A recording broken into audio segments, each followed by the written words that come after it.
पण त्यावेळेस आपण ज्या शाळेत शिकलो त्या शाळेसाठी आपल्या कमाईतील दान धर्म हा आपल्या शाळेसाठी खर्च केला पाहिजे. खरं तर मंदिर, ज्ञान मंदिर तर इथे आहे, इथे सरस्वती आहे, इथे ज्ञानेश्वर आहे, येथेच तुकोबाराम महाराज आहेत. खरं तर गावांमध्ये शासन आणि गावकरी मंदिरांमध्ये खर्च करतात. तो खर्च करण्यापेक्षा या शाळेसाठी उद्याच्या आदर्श भारताचे नागरिक इथे घडत आहेत या ठिकाणी खर्च केला तर नक्कीच या शाळा पुढे जातील. कारण आम्ही ज्यावेळेस या शाळेमध्ये शिक्षण घेतलं, आजही ग्रामीण भागामध्ये ही चांगली प्रथा आहे. 2 वेणी घातलेली मुलगी आणि आमच्या काळामध्ये खाकी हाफ पॅन्ट असायची आणि गांधी टोपी असायची. त्यामुळे शाळेत जाणारे विद्यार्थी याची जी निशाणी आहे ती अति उत्तम असायची. कारण रस्त्याने जरी चालला विद्यार्थी तरी लोक त्याला गाडीवर घेऊन शाळेपर्यंत सोडत असायची. आणि आजही ग्रामीण भागामध्ये जिथे इमारती नाही तिथे विद्यार्थी आहे आणि जिथे विद्यार्थी नाही तिथे इमारती आहे. पण आज या ठिकाणी आमच्या ठाणे जिल्ह्यातील पदाधिकाऱ्यांनी अशा भागाची निवड केली. कारण मी मागच्या वेळेस 8 दिवसापूर्वी नेवाडे गावाच्या टोकाला आलो होतो. कारण आमचे पत्रकार त्यांच्या घरामध्ये पाणी शिरलं अशी वार्ता मला कळली. पण नेवाडे गावाच्या प्रवेशद्वाराजवळ आल्यानंतर मला काही रेंज प्राप्त झाली नाही.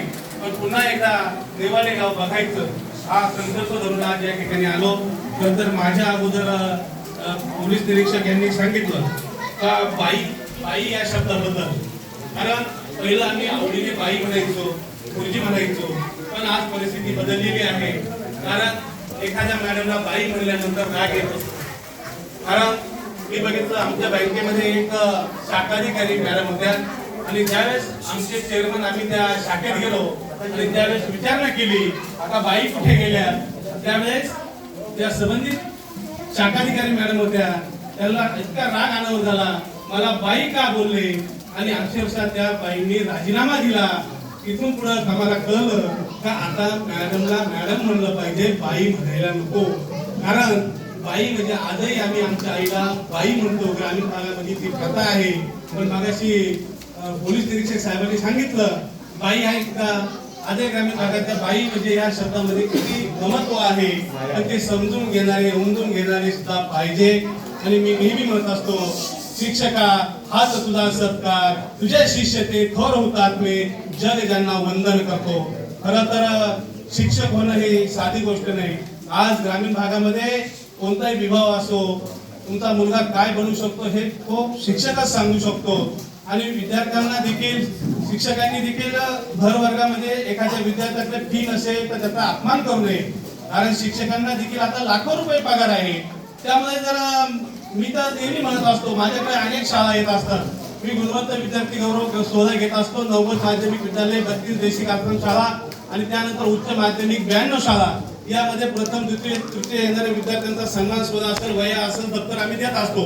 पण ज्यावेळेस ते शिक्षक माझ्याकडे येतात त्यावेळेस ते मला म्हणतात आमच्या शाळेला असं पाहिजे, तसं पाहिजे, तसं पाहिजे. मी त्यांना असं एकदा बोललो ठीक आहे आम्हाला घ्यायचं आहे, आम्ही देणारच आहोत. कारण आम्ही ठरवलेलंच आहे का कमाईती 1 रुपया कमवलं तर 50 पैसे हा शैक्षणिकसाठी देत असतो आणि तो देत राहणार. आणि म्हणून शिक्षकांना मी म्हणत असतो तुम्ही 10 जणांचा जर स्टाफ असेल, जिल्हा परिषद सोडा माध्यमिक 10 जणांचा स्टाफ आहे, तुम्हाला जर पट संख्या टिकवायची आहे, तुम्हाला तुमचे पगार ठेवायचे, तुम्हाला सरप्लस व्हायचं नाही.